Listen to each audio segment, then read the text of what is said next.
नमस्कार और इस गहरे विश्लेषण में स्वागत है। आज हम एक ऐसी दुनिया में उतरने वाले हैं जो किसी को भी पहली बार में थोड़ी डरावनी लग सकती है। हाँ, ट्रेडिंग स्क्रीन्स की दुनिया सच में ऐसी होती है। बिल्कुल। अगर कभी किसी आम दिन में एक एक्टिव ट्रेडिंग स्क्रीन को देखा जाए तो वो किसी ऐसी मैट्रिक्स जैसी लगती है जिसे समझना लगभग नामुमकिन सा मालूम होता है। एकदम केओस। हाँ, वही। लाल और हरी कैंडल्स हैं, तेजी से बदलते नंबर्स हैं और चार्ट्स पर खींची हुई आड़ी तिरछी रेखाओं का एक पूरा जाल होता है। ऐसा लगता है जैसे पूरा मार्केट एक कंफ्यूजन में है। लेकिन मजे की बात यह है कि अगर इस केओस को ध्यान से देखा जाए तो उसमें एक पूरा विज्ञान छिपा है, एक रिदम है। और यही हमारी आज की चर्चा का विषय है। आज हम सूरी दुद्देला की मशहूर किताब trade chart patterns like the pros के स्रोतों पर चर्चा करेंगे। ये एक बहुत ही जरूरी विषय है आज के वक्त में, है ना? सुनने वालों को बता दें कि इस चर्चा का लक्ष्य बहुत ही स्पष्ट है। मार्केट के इस मुश्किल डेटा और चार्ट्स को पढ़ने का एक आसान, स्ट्रक्चर्ड और प्रैक्टिकल तरीका सीखना, बिना किसी मैथमेटिकल जार्गन या अजीबो-गरीब इंडिकेटर्स के, सिर्फ प्राइस और शेप्स के आधार पर मार्केट को समझना। चलिए, इसको थोड़ा विस्तार से समझते हैं। देखिए, इस विषय पर गहराई से बात करना इसलिए इतना जरूरी है क्योंकि आज इंफॉर्मेशन ओवरलोड का जमाना है। हर रोज हजारों न्यूज आर्टिकल्स आते हैं, अर्निंग्स रिपोर्ट्स हैं, इकोनॉमिक डेटा है। किसी भी इंसान के लिए सबको प्रोसेस करना नामुमकिन है। एकदम सही। ऐसे केओटिक माहौल में एक फैसला लेना बेहद मुश्किल हो जाता है और यहीं पर पैटर्न रिकग्निशन एक ऐसी खास स्किल बन जाती है जो शोर को फिल्टर कर देती है। यानी हम उस इंफॉर्मेशन ओवरलोड से बच सकते हैं। बिल्कुल बच सकते हैं। चार्ट्स पर बनने वाले पैटर्न्स असल में कोई रैंडम ड्राइंग नहीं होते। वो मार्केट में मौजूद खरीदने और बेचने वालों की कलेक्टिव साइकोलॉजी को दिखाते हैं, उनके डर और लालच को एक विजुअल फॉर्म में पेश करते हैं, एक तस्वीर बनाते हैं। हाँ, तो जब कोई चार्ट पढ़ना सीख लेता है तो वो असल में इंसानी रवैये को पढ़ना सीख रहा होता है। ये एक बहुत ही नया नजरिया है। और इस किताब के जो लेखक हैं सूरी दुद्देला, उनका अपना बैकग्राउंड भी काफी दिलचस्प लगा मुझे। बहुत दिलचस्प है। वो पृष्ठभूमि से एक मैथमेटिशियन और इंजीनियर हैं। आमतौर पर एक इंजीनियर से उम्मीद की जाती है कि वो कॉम्प्लेक्स एल्गोरिदम्स और इंडिकेटर्स का इस्तेमाल करेगा, पर उन्होंने ऐसा नहीं किया। उन्होंने लगभग 12 साल तक फुल टाइम ट्रेडिंग की और इस दौरान उन्होंने RSI, मैकडी जैसे ऑस्किलेटर्स को पूरी तरह से नकार दिया। हाँ। उनका पूरा ध्यान सिर्फ प्राइस एक्शन और चार्ट पैटर्न्स पर आकर टिक गया, जो कि अपने आप में एक बहुत बड़ी बात है। बिल्कुल। स्रोत में एक बहुत ही रोचक किस्सा मिलता है जो जोशुआ सिल्वरमैन ने फॉरवर्ड में लिखा है। उन्होंने सूरी की तुलना न्यूयॉर्क के मशहूर बास्केटबॉल कोर्ट जो रकर पार्क है वहां के खिलाड़ियों से की है। रकर पार्क? हाँ, वहां स्ट्रीट बॉल खेली जाती है। सही कहा। वहाँ कोई टीवी कैमरास नहीं होते, कोई महंगे शू कॉन्ट्रैक्ट्स नहीं होते, ना ही कोई फैंसी स्टेडियम होता है। सिर्फ प्योर बास्केटबॉल, जहाँ सिर्फ स्किल चलता है। और सिल्वरमैन का मानना है कि अगर ट्रेडिंग का कोई रक्का पार्क होता जहां बिना किसी फैंसी सॉफ्टवेयर के सिर्फ रॉ ट्रेडिंग करनी होती तो सूरी वहां के सबसे बेहतरीन खिलाड़ी होते। उस तुलना से ये बात बिल्कुल साफ हो जाती है कि लेखक का अप्रोच कितना जमीनी है।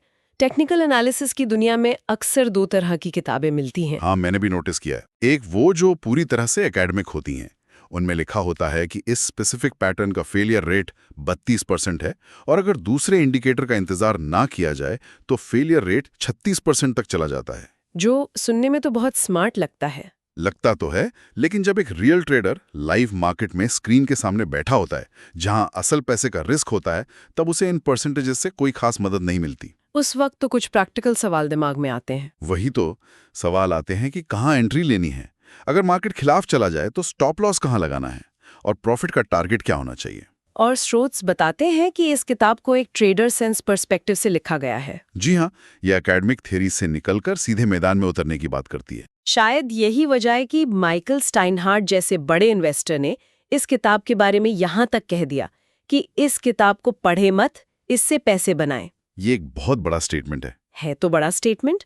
हालांकि सुनने वालों के लिए ये याद रखना जरूरी है कि ऐसी किसी भी बात को सुनकर हमें थोड़ा सतर्क रहना चाहिए।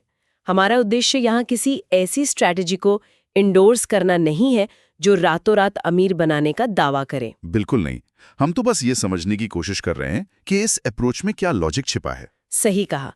और इस लॉजिक को समझने के लिए किताब ने चार्ट पैटर्न्स को 3 मुख्य वर्गों में बांटा है। तो चलिए पहली कैटेगरी की तरफ बढ़ते हैं, जो है हार्मोनिक पैटर्न्स। ये कैटेगरी बहुत फैसिनेटिंग है ना? स्रोत बताते हैं कि ये पैटर्न सीधे तौर पर मार्केट के पीछे छिपे गणित को दर्शाते हैं, जो फिबोनाची नंबर्स पर आधारित होते हैं, जैसे 0.382, 0.618 और 1.618। ये नंबर्स शुरुआत में थोड़े अजीब लग सकते हैं, एकदम किसी मैथमेटिक्स की मुश्किल क्लास जैसे। लेकिन इनको एक बहुत ही आसान और विजुअल तरीके से समझा जा सकता है। इसे ऐसे देखिए, मान लीजिए मार्केट में एक अच्छी खासी तेजी आती है और कोई स्टॉक 100 पॉइंट्स ऊपर की तरफ एक लंबी छलांग लगाता है। ठीक है, 100 पॉइंट्स का मूव आया। अब इस पॉइंट पर आकर जिन लोगों ने शुरुआत में खरीदारी की थी वो अपना प्रॉफिट बुक करना शुरू करेंगे। जैसे ही प्रॉफिट बुकिंग होगी, मार्केट थोड़ा नीचे आना शुरू होगा, एक पुल बैक आएगा। हाँ, पुल बैक। अब सवाल ये है कि ये कितना नीचे आएगा और कहां आकर रुकेगा। फिबोनाची नंबर्स, खास तौर पर 0.618, ये बताते हैं कि आमतौर पर इंसानी साइकोलॉजी और नेचर का रिदम मार्केट को उस 100 पॉइंट्स के मूव के लगभग 61.8 पॉइंट्स नीचे आकर रोक देता है। तो ये 0.618 का रिट्रेसमेंट होता है। एकदम सही। और उसके बाद मार्केट वापस अपनी पिछली ऊपर की दिशा पकड़ लेता है। स्रोत बताते हैं कि ये गणित नेचर में हर जगह मौजूद है, पेड़ों की पत्तियों से लेकर गैलेक्सी के आकार तक। और यही गणित फाइनेंशियल मार्केट्स में इंसानी जज्बातों को भी मेजर करता है। इसका मतलब ये हुआ कि मार्केट रैंडम तरीके से ऊपर नीचे नहीं घूम रहा है, बल्कि एक तयशुदा रिदम को फॉलो कर रहा है। सूरी ने इसके कई उदाहरण अपनी किताब में दिए हैं, जैसे H.M. गार्टली द्वारा 1932 में इंट्रोड्यूस किया गया गार्टली पैटर्न। गार्टली पैटर्न बहुत क्लासिक है। ये एक 5 पॉइंट पैटर्न है जिसमें चार्ट पर M या W जैसी शेप बनती है, और इसमें जो B पॉइंट होता है वो पहले वाले XA स्विंग का ठीक 0.618 रिट्रेसमेंट होता है। वही सेम फिबोनाची मैथ्स। हाँ, फिर एक बैट पैटर्न का भी जिक्र आता है। देखने में ये गार्टली जैसा ही लगता है, लेकिन इसमें जो रिट्रेसमेंट है वो और थोड़ा गहरा होता है, ठीक 0.886 पर। और उसके बाद एक्सटेंशन पैटर्न्स आते हैं, जैसे बटरफ्लाई और क्रैब पैटर्न्स। स्रोत बताते हैं कि क्रैब पैटर्न में तो 1.618 का एक बहुत बड़ा एक्सटेंशन होता है, जहां प्राइस पिछले हाई को तोड़कर एक नए एक्सट्रीम पर चला जाता है। लेकिन यहाँ एक सवाल उठता है, इन सभी अलग अलग रेशियोज को एक लाइव चार्ट पर ढूंढना एक ट्रेडर की एक्चुअल में मदद कैसे करता है? ये एक बहुत बढ़िया सवाल है। इन सभी रेशियोज का सबसे बड़ा फायदा तब मिलता है जब इनको मिलाकर एक पोटेंशियल रिवर्सल जोन या PRZ तैयार किया जाता है। PRZ यानी जहां से मार्केट घूम सकता है। सही। जब एक ट्रेडर चार्ट पर अलग अलग स्विंग्स का मैप बनाता है तो अक्सर वैसा होता है कि 2 या 3 अलग अलग फिबोनाची रेशियोज एक ही खास प्राइस लेवल पर आकर मिल जाते हैं। इसे कॉन्फ्लुएंस कहते हैं। तो कॉन्फ्लुएंस एक तरह का डबल या ट्रिपल कॉन्फर्मेशन हो गया। हाँ, मान लीजिए एक बड़े स्विंग का 0.618 लेवल और किसी दूसरे छोटे स्विंग का 1.618 लेवल, दोनों एक ही 100 रुपए के आसपास आ रहे हैं, तो वो 100 रुपए का लेवल कोई मामूली सपोर्ट नहीं रह जाता, वो एक दीवार बन जाता है। एक पूरी दीवार बन जाता है, वो एक PRG बन जाता है। जब प्राइस उस जोन में आता है तो वहां से मार्केट की दिशा बदलने की संभावना बहुत ज्यादा होती है। ये दर्शाता है कि harmonic patterns high probability trade setups खोजने का एक बेहतरीन तरीका है, जहां रिस्क कम और रिवॉर्ड ज्यादा होता है। ये सच में दिलचस्प है कि मार्केट के स्विंग्स में एक ऐसी मैथमेटिकल रिदम छिपी होती है। तो दिखती नहीं है पर काम हमेशा करती है। बिल्कुल। अब चर्चा को थोड़ा आगे बढ़ाते हैं और दूसरी मुख्य कैटेगरी पर आते हैं, जो है ज्योमेट्रिक पैटर्न्स। ये मेरी पसंदीदा कैटेगरीज में से एक है। अगर हार्मोनिक पैटर्न्स इनविजिबल मैथ के बारे में थे, तो ज्योमेट्रिक पैटर्न्स उन शेप्स के बारे में है जो चार्ट्स को दूर से देखने पर साफ नजर आती हैं। एक विजुअल रिप्रेजेंटेशन। हाँ, बिल्कुल वैसा ही जैसे बचपन में हम बादलों को देखकर उनमें जानवरों की शेप्स ढूंढते थे। इन शेप्स में सबसे पहले आते हैं ट्रायंगल्स। स्रोत में सिमेट्रिक ट्रायंगल्स का जिक्र है और साथ ही असेंडिंग और डिसेंडिंग ट्रायंगल्स भी हैं। ट्रायंगल्स बहुत कुछ बताते हैं मार्केट के बारे में। इसके अलावा फ्लैग्स हैं जैसे बुल और बेयर फ्लैग्स, ये बहुत आम पैटर्न्स हैं। साथ ही एक डायमंड पैटर्न का जिक्र भी किया गया है जो कि काफ़ी रेयर होता है और इन्वर्टेड और सिमेट्रिकल ट्रायंगल्स के जुड़ने से बनता है। इन शेप्स का असल मकसद क्या है? हर एक शेप असल में बायर्स और सेलर्स के बीच चल रही लड़ाई की एक तस्वीर होती है। अगर हम सिमेट्रिक ट्रायंगल का उदाहरण लें तो इसमें चार्ट पर जो स्विंग हाइज होते हैं वो लगातार नीचे आ रहे होते हैं और स्विंग लोस लगातार ऊपर जा रहे होते हैं। तो प्राइस एक छोटी सी जगह में सिमट रहा होता है। सही कहा। इसका मतलब है कि ना तो खरीदने वाले पूरी तरह कंट्रोल में है और ना ही बेचने वाले। एक असमंजस की स्थिति है, इनडिसीजन। कोई भी जीत नहीं रहा। लेकिन जैसे ही प्राइस के घूमने की जगह कम पड़ती जाती है, एक प्रेशर कुकर वाली स्थिति बन जाती है। एक वक्त आता है जब दोनों में से एक साइड हार मान लेती है और वहां से एक धमाकेदार ब्रेकआउट होता है, जिसे खेड किया जा सकता है। बिल्कुल। वहीं अगर फ्लैग्स की बात की जाए तो बुल फ्लैग एक बहुत ही रिलायबल पैटर्न माना जाता है। मान लीजिए मार्केट ने एक लंबी अपवर्ड रैली की, उसके बाद मार्केट रुकता है और थोड़ा सा नीचे की तरफ एक चैनल बनाता है। एक तरह का आराम करने का दौर। हाँ, और इसे एक थकावट की तरह नहीं देखना चाहिए। ये दर्शाता है कि पुराने खरीदारी करने वाले थोड़ा प्रॉफिट निकाल रहे हैं, लेकिन बेचने वालों में इतनी हिम्मत नहीं है कि वो प्राइस को किसी पिछले लो के नीचे गिरा सकें। यानी ट्रेंड अभी भी स्ट्रांग है। एकदम स्ट्रांग है।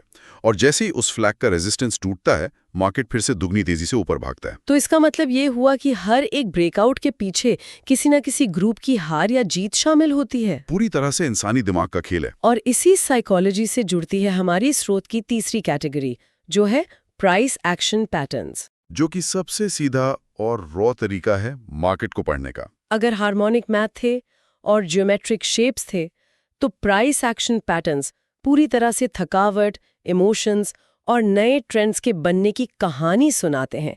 इसमें एक बड़ा ही मशहूर पैटर्न बताया गया है जिसे कप एंड हैंडल कहते हैं। बहुत क्लासिक पैटर्न है ये। इसका आकार चार्ट पर बिल्कुल एक चाय के प्याले जैसा होता है। एक यू शेप बनने के बाद पहले वाले ट्रेंड के आगे बढ़ने से ठीक पहले थोड़ी देर के लिए प्राइस फिर से नीचे आता है और एक हैंडल बनाता है। ये हैंडल एक आखिरी शेकआउट होता है। और दूसरा पैटर्न जो सबसे ज्यादा चर्चा में रहता है वो है हेड एंड शोल्डर्स। ये मार्केट टॉप्स पर बनता है, जहां एक हाई बनता है जिसे लेफ्ट शोल्डर कहते हैं, फिर एक उससे लंबा हाई बनता है जिसे हेड कहते हैं, और आखिर में एक और छोटा हाई बनता है जिसे राइट शोल्डर कहते हैं। सही।